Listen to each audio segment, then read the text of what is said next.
Good evening. I was excited about the God Sightings trip last fall. I hadn't seen the fall colors in Muskoka for years. This would be a great chance to do so, I mused. And besides, 4 days on a bus with friends would be a lot of fun, I thought. Yet if the northern colors were anything to look at last September, I must say I surely don't remember. By the time our bus got to Huntsville, what I had heard and seen on the Wata, Mohawk Reserve in Bala, and at Camp Crossroads had so affected my heart and mind, it was hard to focus on much else. At the reserve, we were welcomed into the rugged tree church by our host, Derek Parenteau, a soft-spoken individual who shared with us the history and struggles of the people who live on the reserve. We learned how Derek and his wife Tiffany have been able to establish numerous faith circles and 6 house groups where people on the Wata Reserve hear the good news of Jesus. Down the road a short ways, we arrived at our awesome Camp Crossroads. Over dinner, we were motivated by Ed Heinrich's tireless enthusiasm for camping kids.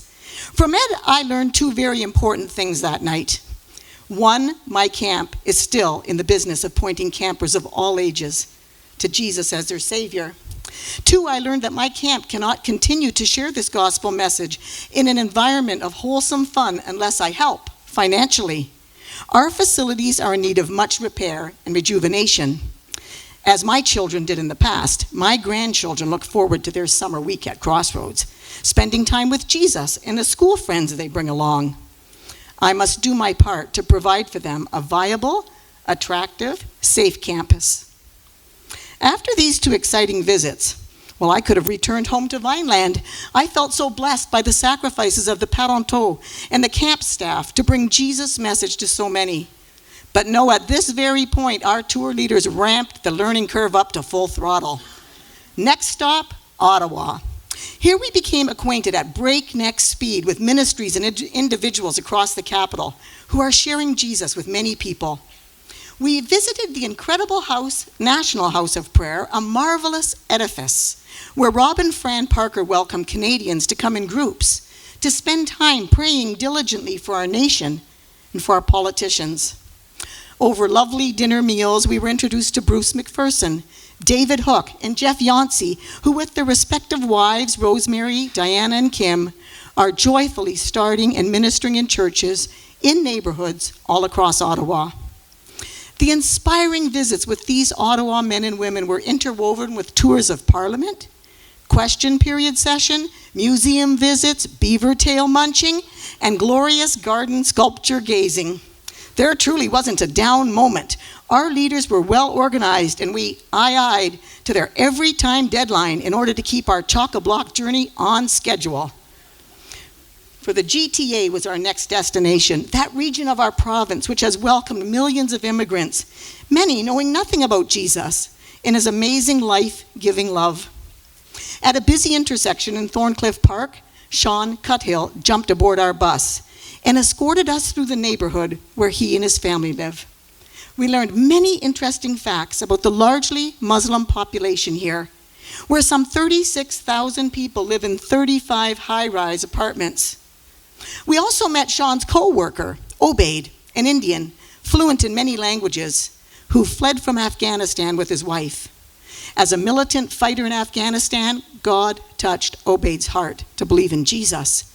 And there he witnessed to many via radio and videos, and now he does so in Thorncliffe. The trip was fast nearing its end. Dusk was soon to settle on our last night. First Nations reserves, politics, Islam, kingdom building swirled in our heads, but our final destination, Beta Daria, still awaited. Our hosts, Vishal and Rafika, as dynamic and unique and creative as all the other ministry leaders we had met, proudly toured us through their up-to-the-minute retrofitted facility, and then fed us a delicious meal. With passion, these 2 pastors explained their ministry to Hindu and Sikh peoples in the GTA, inviting them away from temple and idol worship to a life alive in the living Jesus. Facing persecution often as they do so, we were entirely blessed and impressed. Our travel leaders had offered us so much more than treats at the Big Apple, wine tastings at the Cranberry Bog, and architectural tours in our nation's capital. They and the Christian leaders we had met had given us reminders of what life is all about. Seeing every Canadian, every neighbor as a friend who needs Jesus. I'd gladly ride this bus again. What I wish for, though, is that many Ontario MBs, teens, singles, couples of all ages, including our pastor couples, could ride it too. And I would say all together, cross-generationally, because that's when it's a real lot of fun. I'd like us to do that, to both encourage and be encouraged in unity and purpose. No heart would be untouched by citing what God is doing through Jesus for his glory.